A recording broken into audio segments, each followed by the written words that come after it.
नमस्कार, सुप्रभात। आप सभी का दिन शुभ एवं मंगलमय हो। स्वरूप आयुर्वेदिक क्लिनिक के रोजाना के सुविचार के दिनचर्या की इस श्रृंखला में आज दिनांक 8 फरवरी 2021 को हम आपसे बात करेंगे हमारे नित्य के आहार के एक महत्वपूर्ण अंग के बारे में, जो कि अलग अलग रूपों में हमारे भोजन का एक भाग होता है। वो महत्वपूर्ण आहार द्रव्य है चावल। तो आज हम आपसे बात करने जा रहे हैं चावल व उसके अलग अलग रूपों के गुणों के बारे में और उपयोग के बारे में। तो आइए इन सब के बारे में जानते हैं। एक्चुअल में देखा जाए तो चावल जो है हम सभी चावल को कई अलग अलग रूपों में प्रयोग में लाते हैं। कभी इसे जो है वो भात के रूप में, कभी खिचड़ी के रूप में, तो कहीं खीर के रूप में, कभी हमें इसे खील के रूप में, तो कहीं चूड़े के रूप में ये प्रयोग में लाया जाता है। और केवल इतना ही नहीं होता कि देखा जाए तो ये सारे जो अलग अलग चावल के रूप में, खीर, कभी खिचड़ी, ये सभी बनते तो चावल से ही हैं, लेकिन रूप बदलने के साथ साथ इन सभी के गुण भी बदल जाते हैं। और किसी भी चीज़ को इस्तेमाल करने से पहले हमें उनके गुणों की जानकारी होना ज़रूरी है, क्योंकि हम अगर गुणों की जानकारी होने पर ही वो चीज़ इस्तेमाल करेंगे, उस आहार द्रव्य का या उस वस्तु का इस्तेमाल करेंगे, तो हम उनसे होने वाले फ़ायदों का लाभ उठा सकते हैं। अन्यथा हमें उनसे होने वाले हानिकारक प्रभाव देखने को मिलते हैं। तो आइए जानते हैं इन सब के चावल से जो आहार द्रव्य बनते हैं अलग अलग, उनके अलग अलग गुण और उपयोग के बारे में। सबसे पहले हम बात करेंगे चावल के गुणों के बारे में। जो चावल होता है इसे हिंदी में चावल या धान के नाम से जाना जाता है। इंग्लिश में इसे राइस कहते हैं और इसका जो लैटिन नेम होता है वो होता है ओरिजा सटाइवा। गुणों में ये जो होता है ये लघु होता है, स्निग्ध होता है, तीनों दोषों का नाश करने वाला, यानी कि शरीर में तीनों दोषों को बैलेंस करता है, शरीर को आरोग्य बैलेंस में बनाए रखता है। इसके साथ साथ ही जो है ये फीवर की कंडीशन में, यानी कि ज्वर की कंडीशन में बहुत अधिक फायदेमंद होता है, जो ये चावल होता है। इन सब के साथ साथ अब हमने तो ये बात करी चावल के गुणों के बारे में। अब हम आपसे बात करने जा रहे हैं चावल से बनने वाला जो भात होता है उसके गुणों के बारे में। जब चावल को जल में भिगोकर, यानी पानी में भिगोकर, उसके साथ में उबाल कर, उसके बाद माड़ निकाल कर बनाया जाता है, तो जो ऐसा बना हुआ भात होता है उसे हम अन्न भी कहते हैं।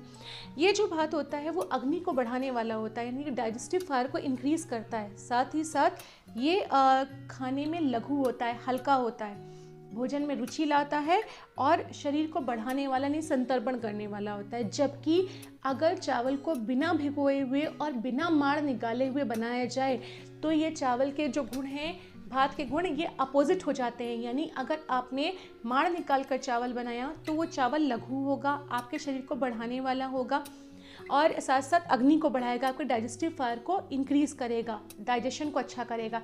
लेकिन वहीं यदि आपने चावल को बिना भिगोए, बिना माड़ निकाले बनाया है तो वो चावल जो है आप गुरु होता है, यानी हैवी होता है, शरीर के लिए अरुचि उत्पन्न करता है, खाने में रुचि नहीं रह जाती और कफ कारक होता है, यानी कफज डिसऑर्डर्स को उत्पन्न करता है। तो देखिए, हम कहते हैं कि हमने चावल खाया, ये तो एक व्यक्ति को वही चावल फ़ायदा दे जाता है, दूसरे को वही नुकसान देता है, क्योंकि आपने एक में माड़ निकाल कर खाया और एक ने बिना माड़ निकाले खाया। तो ध्यान रखिएगा कि क्या अंतर हो जाता है दोनों में। अब हम इससे भात के बाद बात करते हैं कृष्णा, यानी कि खिचड़ी के बारे में।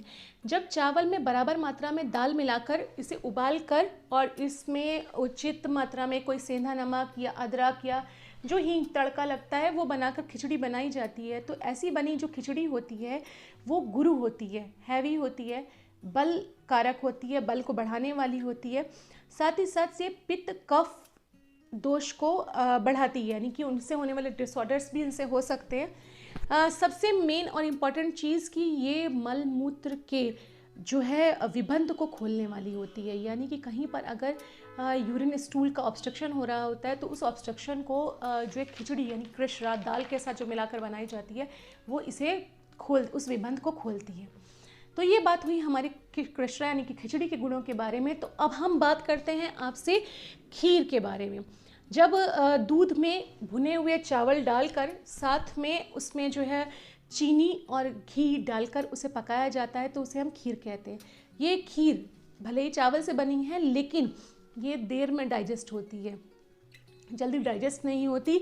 दूसरी चीज़, ये रस, रक्त आदि धातुओं, शरीर की धातुओं को बढ़ाती है, शरीर को बढ़ाने का काम करती है, बल को बढ़ाती है, साथ ही साथ अग्नि मंद करती है, यानी डाइजेस्टिव फायर को सप्रेस करती है। तो इससे भूख जो है वो कम हो जाती है।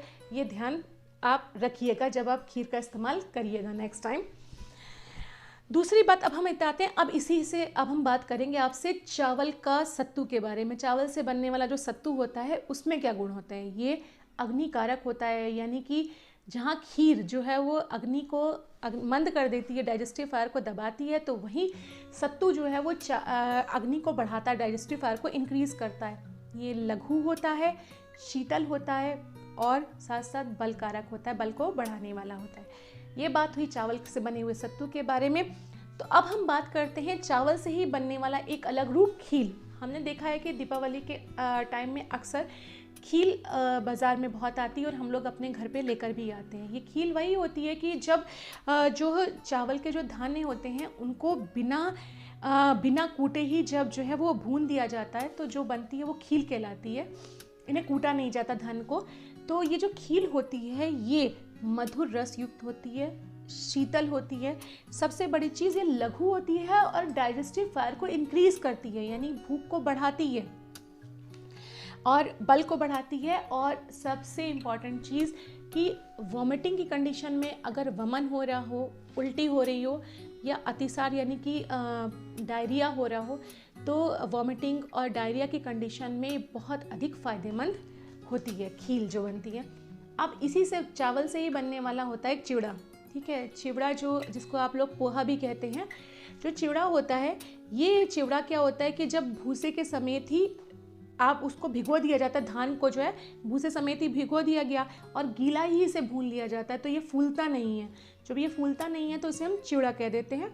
ये चिवड़ा जो होता है ये हैवी होता है। खील जो देखिए आपने देखी, जब सुखाकर भुनी जाती है तो खील बन जाती है, खिलती है, और ये खील लघु होती है, अग्नि को बढ़ाती है। जबकि वहीं जो चिवड़ा होता है ये गुरु होता है, हैवी होता है, वात का तो नाश करता है लेकिन कफ दोष को बढ़ाता है, साथ ही साथ बल को बढ़ाता है ये, और रस, रक्त आदि धातुओं को भी बढ़ाने वाला होता है। तो हमने ये देखा कि एक ही चावल है, चावल से बने हुए अलग अलग आहार द्रव्य हैं, लेकिन रूप बदल जाने पे उन सभी के गुण भी बदल जाते हैं।